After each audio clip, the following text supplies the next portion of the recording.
36:31. மேலும் ராத்திரியில் அந்த நேரத்தில் அவன் அவர்களை அழைத்துக் கொண்டு போய் அவர்களுடைய காயங்களை கழுவினான். அவனும் அவனுடையவர்களும் அனைவரும் உடனே ஞானஸ்தானம் பெற்றார்கள். அல்லேலூயா. கர்த்தர் நல்லவர்.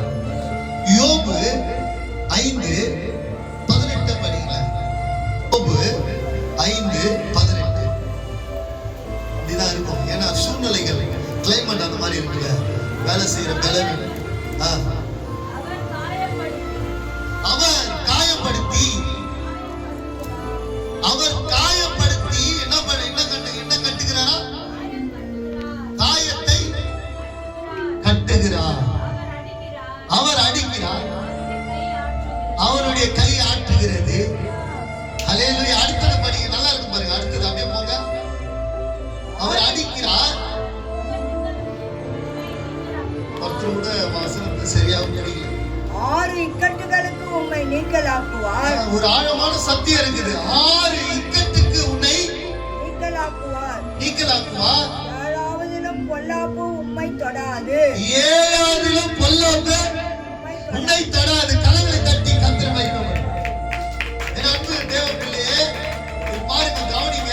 இப்ப செய்திக்குள்ள போக போறோம்.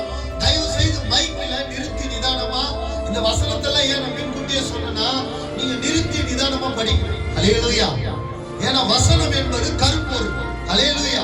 கொஞ்சம் நல்ல கரங்களை தட்டுங்க, உங்க கையை நீங்களே தட்டுங்க.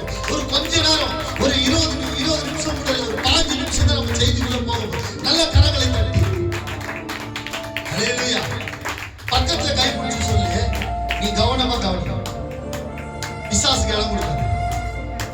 கொஞ்ச நேரத்துல இந்த செய்தியோட நிறைவுக்குள்ள நம்ம போக போறோம். அல்லேலூயா. அல்லேலூயா. இப்ப மைக்கை எடுத்து யோபு எழுதின சுவிசேஷம் 5:18 நான் சொல்ற வரைக்கும் வாட்சில இருக்காங்க. நான் நிறுத்த சொல்ல நிறுத்துங்க. படிக்கிறேன். அவர் காயப்படுத்தி காயம் கட்டுகிறார். அவர் அடிக்கிறார், அவருடைய கை ஆற்றுகிறது. 6 இக்கட்டுகளுக்கு உம்மை நீங்களாக்குவார். 7ஆவதிலும் பொல்லாப்பு உம்மை தொடாது.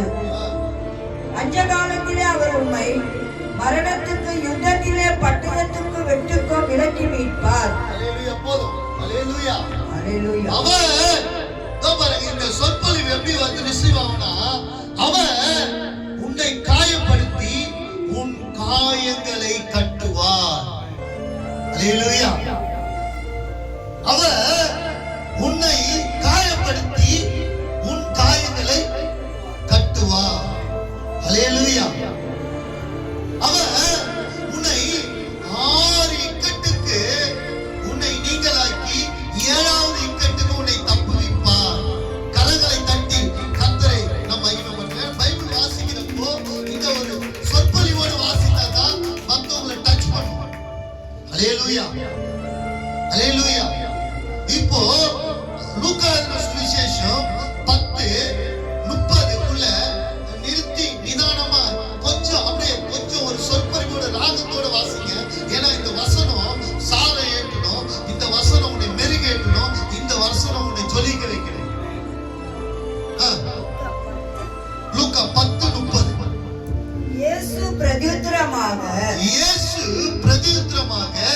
மனுஷன் எருசலேமிலிருந்து எரிகோவுக்கு போகையிலே, ஒரு மனுஷன் எருசலேமிலிருந்து எரிகோவுக்கு போகையிலே கள்ளர் கையில் அகப்பட்டான். போதும். அல்லேலூயா. ஒரு மனுஷன் எருசலேமிலிருந்து எரிகோவுக்கு போகையிலே யார்கிட்ட அகப்படுறான்? கள்ளர் கையில் அகப்படுறான். கள்ளர் என்பவன் திருடன். அல்லேலூயா. கள்ளர் என்பவன் யாரு? திருடன். பக்கத்துல கையை பிடிச்சு சொல்லு, கள்ளர் என்பவன் யாரு? திருடன், பிசாசு, கொலை செய்கிறவன், கொலைபாதகன். அல்லேலூயா. எத்தனை பேருக்கு புரியுது? அல்லேலூயா. ஒரு மனுஷன் எங்க இருந்து பயணம் செய்யறான்? எரிகோல இருந்து எங்க பயணம் செய்யறான்? எங்க பயணம் செய்யறான்? எருசலேமிலிருந்து எங்க பயணம் செய்யறான்? எரிகோக்கு பயணம் செய்யறான். அல்லேலூயா. அல்லேலூயா. பாருங்க, அந்த மனுஷன் பயணம் செய்கிறான். அந்த மனுஷன்கிட்ட ஆட்சி இருக்குது, அந்த மனுஷன்கிட்ட அந்தஸ்து இருக்குது, அந்த மனுஷன்கிட்ட என்ன இருக்குது? பொருள் இருக்குது. அந்த மனுஷனுடைய காயங்களை, அந்த மனுஷனுடைய காரியங்களை, அந்த மனுஷனுடைய நினைவுகளை கர்த்தர் என்ன பண்றாரு? அறிந்திருக்கிறார். அல்லேலூயா, அல்லேலூயா. கொஞ்சம் அல்லேலூயா. இப்போ இயேசு கிறிஸ்து ஒரு உவமையை சொல்லுகிறார். ஒருவன் எருசலேமிலிருந்து இருந்து எரிகோ புறப்படுகையில் போரும் வழியிலே கள்ளர் கையில் அகப்படுகிறார். அல்லேலூயா. முதலாவது அவன் கிட்ட என்ன இருக்கிறது? கொஞ்சம் உள்ளத்துல ஆழத்துல உணர்ந்து சொல்லுங்க. கர்த்தர் ஆவியானவர் நிரப்ப போகிறார். உள்ளத்தின் ஆழத்துல உணர்ந்து சொல்லுங்க. என்னை நிரப்பு இயேசு தெய்வமே.